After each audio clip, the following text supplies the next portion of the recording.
All right, this is the best series you will ever watch in your life. It is our interesting game series, and we're going to talk about 6 games, a few of them that I had never heard of, and a few that we've all heard of on the Nintendo Switch to see if they're actually worth your time, I reckon. Yep, couldn't have said it better myself. No. I don't think I've got anything to add to this section, Perfect. So I'm going to stop talking. You should. I have. Great. What are the most interesting games we've played in the last week? Well, let's find out.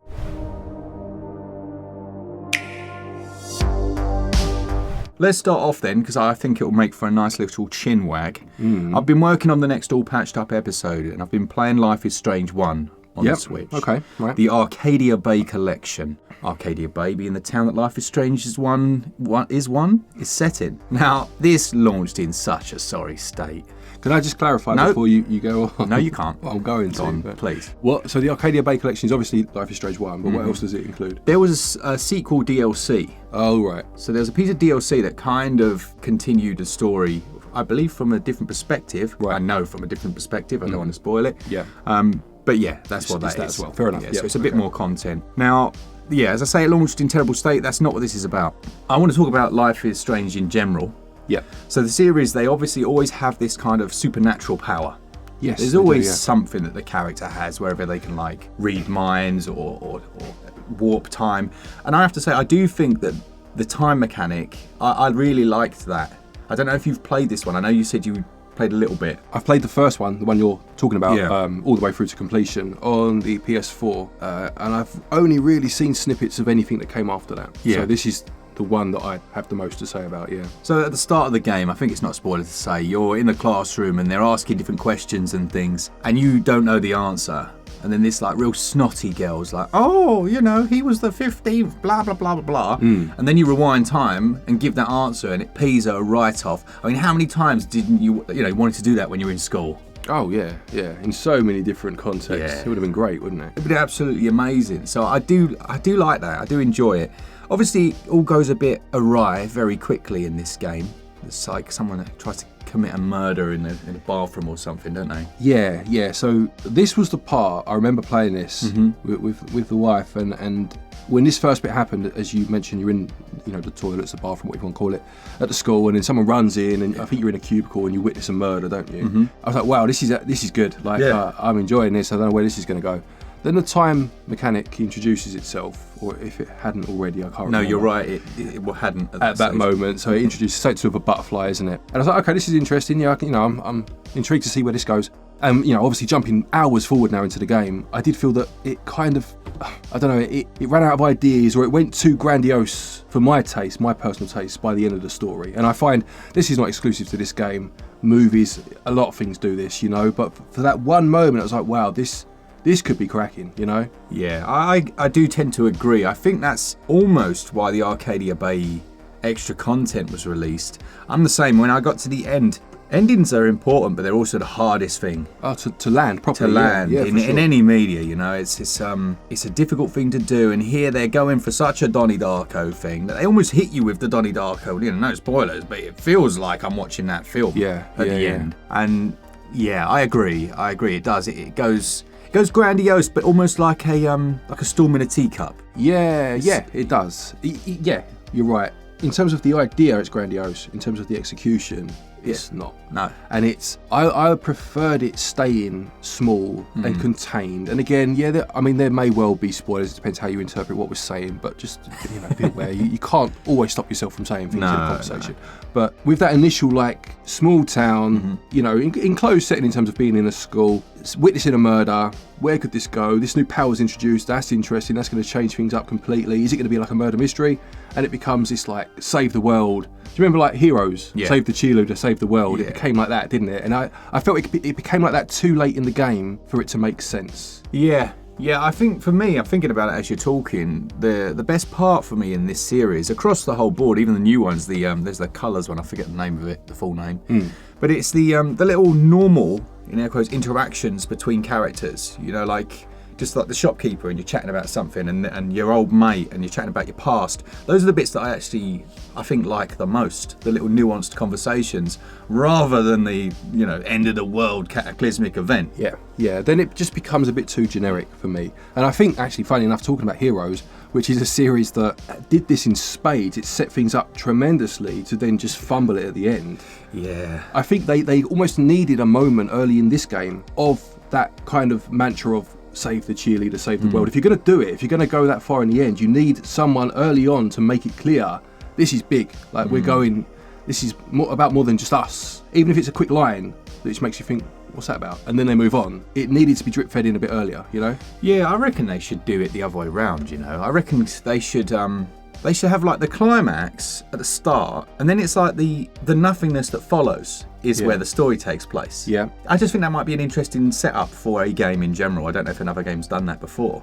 I don't know about game, but I suppose you've had movies where you've had something catastrophic happen early. Yeah. And then it's the aftermath and how it's dealt with and the relationships that are born out of tragedy, I suppose, and things like that. That would make for an interesting game, wouldn't it? Yeah. So that's my first one. What we got on your side of the fence?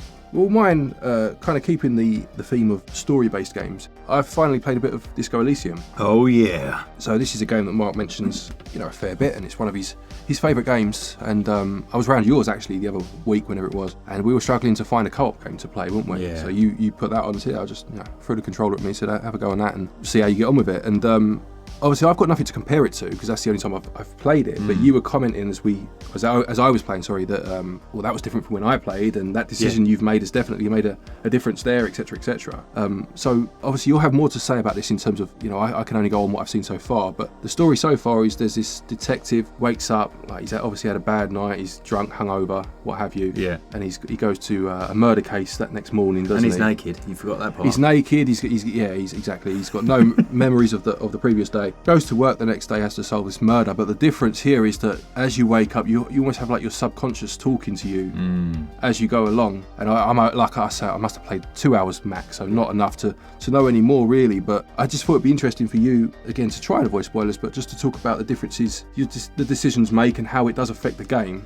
Yeah, because basically a lot of your decisions are based on you build a character. So you choose the statistics in different areas, so mental, physical, things like that. And then those will tie into dice rolls that are happening behind the scenes. Yeah. So like even things down like at the start of the game, you're trying to get your tie off of the fan that's spinning around. And in mine, I think you managed to like snatch it off without taking any damage, but I almost like took my hand off kind of thing. But later in the game, it becomes more impactful in terms of how that plays out. But I saw a few things that you did that I failed miserably at. And also it gives you a lot of choice into how you're going to approach something. For example, and this, I don't think this is a spoiler, there's a dead body at one point, right? You need to move the dead body, and it comes up with some ludicrous idea. It's tied to a tree, isn't it? Yeah, it's tied to a tree, shoot it down. Right. And you were like, obviously not. And obviously in a parallel universe, Mark Walker's just shot it down. Yeah. It was quite funny. Because when I play a game like this, no matter how difficult it makes the game for me, if that's what I would do in that situation, I'll choose that option. Even at times, like I say, to the detriment of myself in terms of what happens next. Yeah. If I look at the other options and say no, I wouldn't say that. I don't care what the game's trying to push me towards. I'll pick the one that I would say. And mine was quite logic based. Yeah. And obviously I didn't see Mark play, but from what he was telling me, he was just coming up with these wild, solutions in air quotes to problems that the game was presenting. Yeah, see, I don't play games like that. I play them like, I create this character of who I think the person is. Right, yeah. And then I'm like, well, how ridiculous are they going to be? Yeah. And I try and just do the nth degree. Right. Yeah. So I am almost role-playing as main character in Disco Elysium, and how I feel he would do things, rather than how I would do them. And yeah, so in that scenario, he's shooting things out of trees, he's losing different items, and approaching people in very awkward ways, and karate kicking people off bridges. What a game this is. Yeah, it's definitely, obviously, again, only a couple of hours in, if that, and long way to go. But the depth of choices and this strange subconscious angle that it presents to you as well. And I mean, I forget his name. We spoke about recently that the person that was the voice behind that subconscious. Oh yeah. He's got a fantastic voice, very gravelly. You know, has that weight to it that kind of keeps hold of you, keeps you invested. And Mickey something. It's something like that. And he was added, or the voices were added, weren't they? In like a expansion to the original game. But yeah, it very much plays like a tabletop RPG, doesn't it? When, as you say, you create this character, and I just find it quite interesting how you literally create a character in your mind, whereas I don't. I kind of put myself in that situation, and I just find it easier to play the game, even if the game gets harder, if I just keep to what I would do in these crazy situations, you know? Glen Bolger investigates. Exactly. But no, yeah, good game. Very different. Well worth playing. I'll definitely be picking it up again at some point. Following on from that, we've got a game I'd never heard about until yesterday, actually. It's called The Land Beneath Us. Now, this is kind of a cautionary tale to releasing really on the Nintendo eShop. You know, it's such a bad place to be seen that unless you've got, a massive marketing budget, it can very often go completely unnoticed. And this is from two people who check the eShop constantly, looking for new games. Absolutely. I've got to be honest, I'd never heard of it. So thanks to my mate, Jesus, who sent this across to me. I had a little go last night. A really good game. Yeah, like this is one that would form one of those, like the Addictive Games videos, or a hidden gem that we almost missed. It's developed by Fair Play Studios, and it feels very much like the kind of Cadence of Hyrule style formula. Right. You've got little areas and it is a roguelite. You've got a little hub area, so you've got kind of an off teleporter where you can go and upgrade different bits and bobs, keeps all your statistics of your runs. When you go out on a run, you'll start off, and when you move, they move. Yes, okay, yep. You know, that old classic. So you move your character, they'll move. To attack them with whatever weapon you've got, you just push in their direction. But it's not just like directly the square next to you. You'll get like rifles, long-range rifles, so it'll be like 3 squares. So I'll move in your direction, it will automatically shoot. But there's like this knockback mechanic as well. That's one of the things that you've got to take into consideration, because there are tiles on the ground that can do damage, right? So you might be thinking, okay, if I hit him here, it's going to knock him back into this damaging tile. Yeah. I'll kind of plan for that kind of build. So when I get upgrades, I'm going to focus on knockback and things like that. Now, you might find various like chests, so you'll clear an area, you'll have a chest on the ground, you'll be able to unlock that with a number of coins, and very familiar, you have your 3 choices. Yes, yeah. There's rarities attached to them. I just find the formula so Moorish. Yeah, it is. I mean, a lot of people say they don't like roguelites, and I do understand that mindset or that angle, but for me at least, whenever I play one, if I go into it knowing that I'm going to die on this run, I'm not going to complete it necessarily, but it's all about either trying to do it differently from how I did it last time or getting as far as I can. That sort of mindset. Yeah. I just think they're a great deal of fun when they're done well, and by the sounds of it, this one obviously has been done well. Yeah, there's a storyline there. You're trying to find the creator of this world. I don't know if it's like a creator in a digital sense. I had a kind of Tron vibe as I was reading the storyline. Okay, yeah. I have to say, I don't know if this is the same for you. I really struggle to follow stories these days. I do. I'll be honest, I don't play games for story. No. Rare just occasions. Talked about Disco Elysium. Yeah, no, that's true. And obviously there's always going to be an exception. And I play games like, Man of Medan and The Quarry for that, because they do feel like a movie with interactive parts. Yeah. But if I'm playing a game, for the most part, I honestly don't care about the story. It just doesn't grab me. I watch a movie if I want a story, But when you were talking, this sounded like a merge of like classic dungeon crawling, as you say, you move, they move, with something like very early ease games where you didn't actually attack, you just walked into them. Yeah. But having seen the screenshots, obviously it's not like that. It's more like a traditional roguelite. But yeah, it's quite interesting how that kind of was developing in my head as you were speaking. Then you see the screenshots, you're like, oh, okay, no, it's nothing like that at all, No, exactly. And it's interesting as well because you can actually like stand still. So like there's a button to just skip a turn. Oh right, yeah. And then obviously they'll be moving. It shows the area of attack that they're going to do on the ground. So you've got time to jump out of the way. Right, yeah. And on the boss fight, like the first boss, you're basically destroying a tower in the middle. And I just like the premise, and I actually died on the first run of the boss fight, and I'm thinking about it, that was all in my hands, it wasn't like I didn't have time. I could have just sat there and really thought about it, but because I'm in the mentality of boss fights in traditional roguelites where you're like, the time really matters, I rushed. Yeah. And the rush got me killed. Yeah. I mean, again, it's starting to remind me of that chess game, Shotgun. Yes. King, something like that, wasn't it? Where obviously it was a bit more strategic, I guess, and you could take your time, but it still had that roguelite element. And it is, I do like the way that roguelites are trying to evolve, while still keeping those core elements, because it is a genre that, if it isn't careful, and I don't think it's through any fault of its own, it will fatigue people. Just because there are so many. I suppose they're relatively easy to make, which would be a shame, because I do think actually the games are good, but it is always good to see them try something a bit different. Yeah, and they are good, but it's very difficult for them to stand out in their gameplay and actually feel unique. And I think this has done it. Like, just from the hour and a half I played last night, I was like, wow, this is really fun. Yeah. This is one that, I mean, I've just seen the Metacritic's 8.6 from the users. I'd say, yeah, it's around the, mid-80s percent-wise, and seems like a very fun title and reasonably priced at about 13 squidaroonies. There we go. Nice. My next one is, again, it's not a new game, but one I hadn't played before, and that's Portal 2. Yeah. So I had played the original Portal. My friend Dave, actually, from, what's he called now? Game It Up, isn't it? I remember years ago, I'm talking a long time ago, him bringing that to my house on the Xbox 360, the original one. It was on like the Orange collection or something, wasn't it? The Orange Box. The Orange Box, thank you. And played it through, completely in one session. But never got around to the sequel, and we played it the other night in co-op, didn't we? Yeah, the co-op's absolutely flawless. Yeah. So we played, as Glen says, local co-op. You're obviously on your own Switch. It's using the LAN, so it's not using Wi-Fi, and it was instant response, super smooth, wasn't it? It was, yeah. But really built around those two players. It doesn't feel like a tacked-on addition to the main game, does it? Yeah. So I mean, if you've not played Portal or never heard of it, it's obviously you have the Portal gun, with the idea of it being that you shoot two bullets, say, call them, which creates a portal opening and exit point. Yeah. And you need to use that to solve a variety of environmental puzzles and obviously clear rooms and move on to the next one. But playing it in co-op, it gives it so much more scope in terms of, obviously now you have two portals, two exit points. Yeah. And sometimes it is just about both of you getting through, because you may start in different areas. So it wouldn't necessarily change if you were playing it in single player. But there were times where I thought, how would that work in single player? Yeah, I wonder if these are separate. Exclusive to I think they multiplayer, maybe, yeah.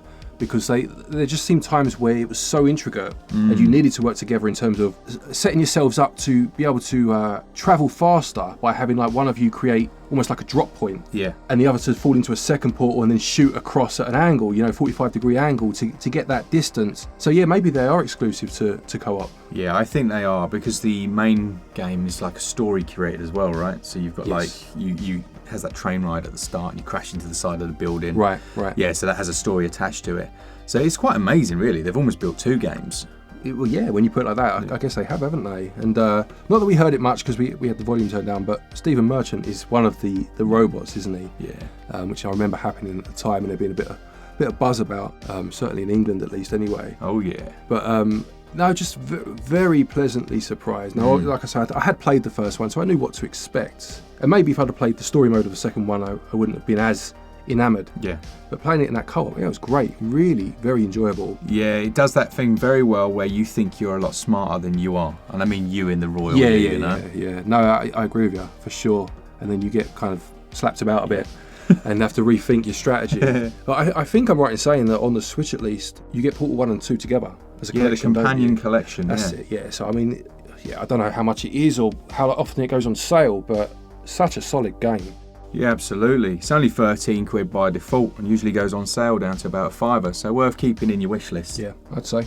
My last one then is another of those games that came out. I didn't have a clue, hadn't seen it anywhere. It's Astor, Blade of the Monolith, which is like a 3D adventure game. Now apparently, I understand that making a 3D anything is significantly more challenging in terms of design, and I can kind of see why. So there's quite a few large open areas. I won't go into story, mainly because, like we said before, it's kind of just flown over my head. Yeah. There's these grandiose ideas in a place called Glen, I think, as I read it in front of me. Yeah.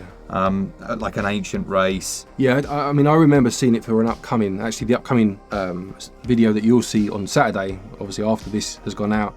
What you mentioned, there's an ancient race and the planet's almost taken over by like sentient beings, and you're like the saviour or the last hope to try and take back the planet. That's what I remember reading at least. Nice, thank you. Yeah. So you can lock onto enemies, light and heavy attacks, bit of stamina, but not Souls-like. This isn't what that is. You might come across like groups of enemies in an area. You have to defeat all of those. It is quite good.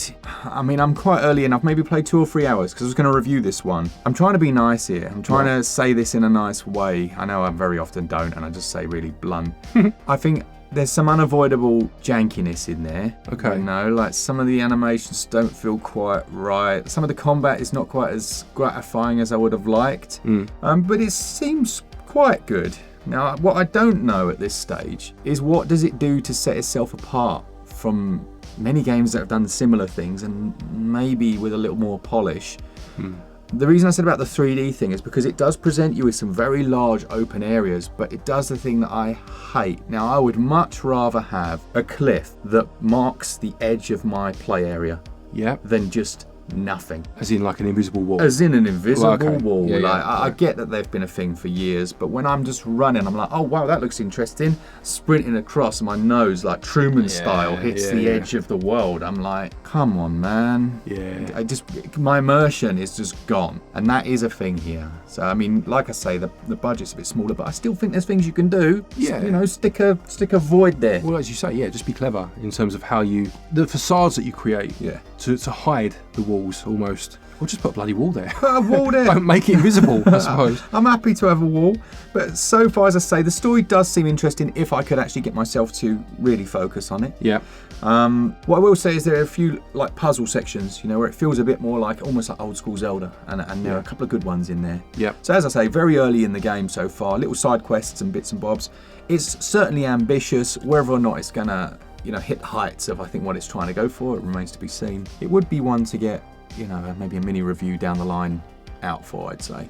So just to clarify, when you say 3D, do you mean like moving the camera with the right stick? Yeah. Proper full-on 3D environment? Yeah, fully 3D, semi-open world. Yes, yeah. Okay, fair enough. Yeah, no, that's, I mean, as you say, I'm sure it is so much more difficult to create in that dimension, but yeah, just sometimes I suppose almost know your limitations, and I don't mean as a developer, I don't mean your skill set, I just mean in terms of your budget, in terms of your time, and just maybe either scale it back or just be that little more clever with your ideas, you know? Yeah, I should imagine making a 3D game is almost like exponentially difficult. Well, I mean, if you think about it, just from the most basic of angles, moving to a whole new dimension, from a 2D flat plane where you can only really move left or right to all of a sudden being able to move in 360 degrees. Yeah. The possibilities that opens up in terms of a game is great, but in terms of the technical aspect of it, that's massive, like a huge jump, isn't it? It really is. Yeah, it really is. And I think I probably should mention as well, obviously, we're in that era, aren't we, of every game releasing with slightly iffy performance. Right. It runs okay, it's just the visuals are a little bit so-so, shall we say. Okay. Fair enough. Maybe one for a future sale, or fair enough. Last but not least, we've got Star Wars Hunters that I reviewed on the channel yesterday. I'm sure we can pop a link somewhere. We had a really kind of a chat about this when you turned up today. It's such a strange experience reviewing a free-to-play game. Yeah. So on the one hand, it's free, happy days, everyone's laughing. But on the other hand, it's trying to sell you the kitchen sink constantly. Yeah. I mean, obviously, we'll talk about the game in a minute, but just to get this out of the way, because I do think it's important, and it's quite an interesting discussion point, I suppose, is that some people's idea of a free game is that if we're reviewing it, and as we do, breaking down each section, and obviously there is a value section, it should by default automatically get 20 out of 20 because it is free. And we've never seen it that way because, well, first of all, you have the aspect of them, as you just said, trying to sell you stuff, but then you have the value of time as opposed to money. You know, it can be as free as it wants, but if it's still not very good, which isn't the case here, but just to give an example, you know, if it's still not very good, then it's not good value of your time. And also, for me personally, if you're playing a free-to-play game, if it leaves you alone and lets you get on, I don't mind. If it's constantly throwing things in your face and trying to get you to buy this or timing you out, the value plummets because the value of my enjoyment is, you know, it just drops exponentially every time it does that. And I just think maybe sometimes people don't take that into consideration, which is fair enough because they don't need to. It's a quick, you know, it's free, great value. But just to give an example of how we have to approach it, to be completely fair, I just thought it'd be, you know, a good point to bring up. Absolutely. I mean, the most precious currency in the world is time, isn't it? Like, that's just for everyone.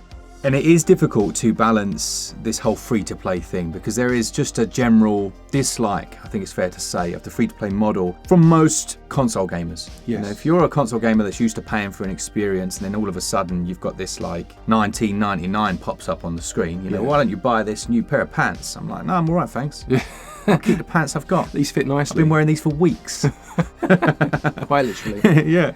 So it's just a bit jarring. Now, what I will say for this one, but again, before I talk about the actual gameplay, is you never get that in a game. So you're playing the rounds, you know, you've got no advertisement in there whatsoever. Yeah. It's just the experience, and that's great. It's when you come out, you know, and it just like something will pop up or whatever. And I don't like it because I've got younger kids that can't resist that stuff. Yeah, I mean, I remember playing years ago now. The only free-to-play game I've ever played, like tried properly and was, willing to get into, was Plants vs Zombies 2. What a game! Well, Plants vs Zombies was incredible, and I played that through countless hours on various consoles and whatnot. And then the second one came out, and it was on the iPad. I seem to remember, and it was free to play. Yep. Like, wow, sequel! You know, I can't wait to play that. And because it did exactly that, you know, why don't you buy this new plant? Why don't you have this freezing power? I gave up within an hour of a game that I loved, and I can't stress how much loved. I remember you saying the first game. You know, like it just put me off free to play for forever. And it is a very personal thing, and it can work well. But for me, I would rather, as you say, pay 25 quid, 30 quid, know what I'm getting, and then just be left alone for the rest of my experience. You know, miserable I'll get, I don't care. I just want to buy it and then bugger off and let me play the sodding thing. Bugger off, Glenn. You imagine if you bought a car and the salesman got in the seat next to you. Do you know? Whoa. What Glenn doesn't realise is that this is a thing. Ugh. Right, not the salesman in the car next to you. Yeah. New Teslas. Right. You can pay extra to unlock the super speed mode. Super speed. Yeah, so you've bought a car, Right. you own the hardware, Yeah. but you can pay for a software download that will unlock the highest speeds. Do you know, this is one of those. You ever heard the phrase, stop the world, I want to get off? This is one of those moments. Isn't that crazy? That's just ludicrous, mate. Isn't that crazy? I can't. So it literally costs them nothing. They've already built it, and then Yeah, they they charge just you for press it the after the button. fact. And then people are lapping it up. They're like, I've bought the super speed mode. Oh, good on you, mate. You already had it. Oh, God, dear me. Yeah. Painful. That's mad, isn't it? That's crazy. Yeah, you just jogged my memory. I was in my mate's Tesla the other day. I was like, put super speed mode on, and he kind of like shuffled in his seat. It's like, I haven't subscribed to that. It's like, excuse me, what? Oh, dear me. You what, mate? I mean, I can just about deal with subscriptions on telly. Yeah. You know, like Netflix and all that. Now you got a subscription for your car. For your car? Oh, mate. I mean, what's going on? So anyway, Star Wars Hunters. Yeah, let's move on. Such a good game. Like, my daughter and I we have been playing this. You know, it's so helpful having someone else to play these kind of games with, you know, because sometimes I'm like, I don't want to play that. She's like, oh yeah, it'll be decent. And playing 2-player co-op, you can actually like build a team of 4 of you. It's 4v4 squad based. I forget the name of it. Someone put in the comments, oh, this feels like there was another one of these games that I reviewed on the channel. Again, small squads against each other. It got cancelled basically and just deleted, like gone. Right. See you later. No more support. Servers offline. Turn the power off.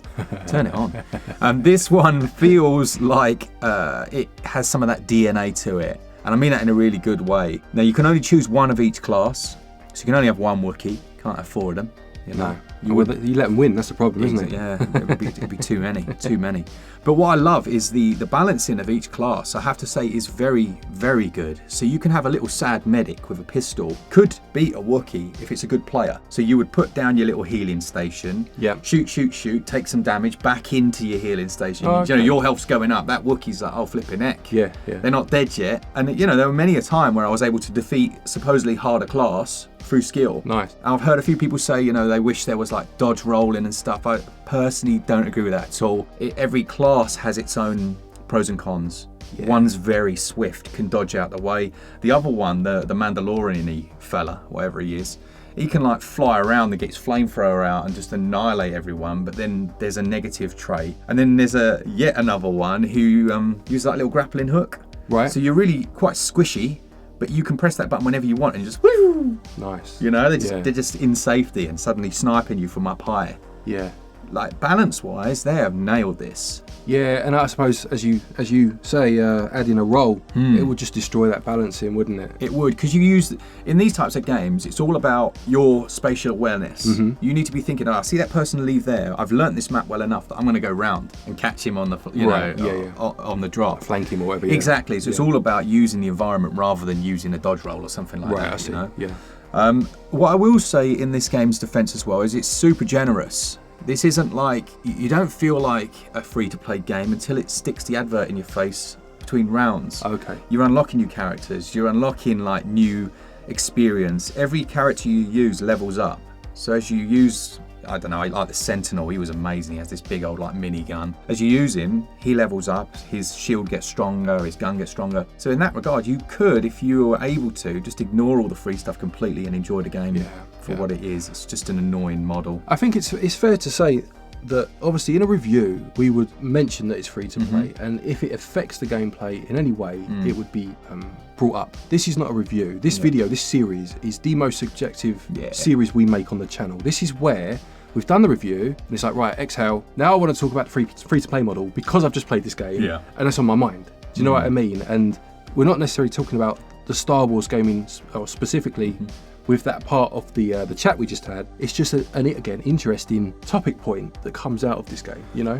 Yeah, and it is interesting as well that you've got someone like Zynga, the developer, they're obviously so known for their mobile releases. Right. You know, they make mobile games, that's what they do. And then you've got Disney, this ludicrously massive company. Why haven't they done this themselves? This is by far the best Star Wars-based shooter I've seen in years. Right. Why aren't Disney doing this? Why aren't Disney like getting them to make them a proper game? Yeah. And I'm not saying it's not a proper game, but you know what I'm saying. Like a 30, 40 quid. A fully packaged, none of that game. stuff. Yeah.